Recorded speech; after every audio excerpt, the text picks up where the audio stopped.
armaduras brilhantes, espadas no ar cortando horizontes, gritos distantes chamam a memória, sangue no chão escrevendo a história. O reino em chamas, pedido de dor. Era glória ou só pavor? Passos marcados no barro da noite, som de aço, ninguém se opõe. Pólvora no ar, o tambor rufou, a marcha segue. Quem nos guiou é a ganância ou a ilusão. A guerra vive na nossa mão.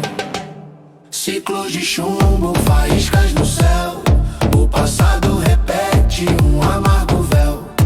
A guerra não para, ela se refaz.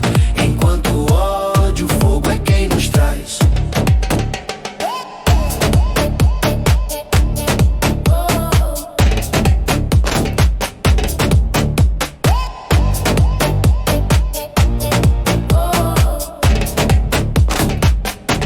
Paredes caem, cidades em pó, drones no céu, observando nós. O futuro é brilho em tela acesa, guerra em HD vendida como certeza.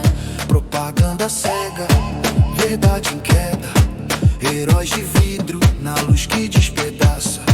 Metais ressoam, pulsos digitais, de gritos antigos pra códigos letais. Fronteiras riscam um mapa em vão, mas a batalha interna é no coração. O mesmo jogo, só muda o tom. De espadas a lasers, o mesmo som. Ciclos de chumbo, faísca no céu. O passado repete um amargo véu. A guerra não para, ela se refaz. Enquanto o ódio, o fogo é quem nos traz.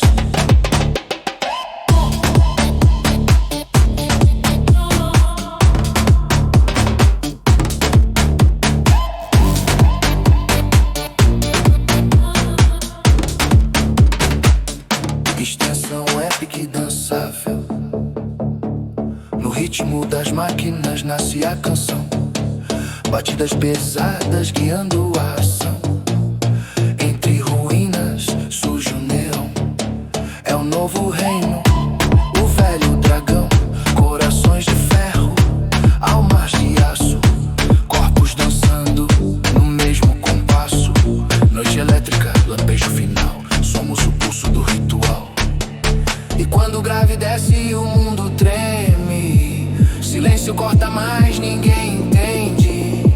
No brilho escuro que o céu liberta, toda batalha se torna aberta. Do caos antigo ao som sintético, a guerra vira no energético épico. Ciclos de chumbo, faíscas no céu.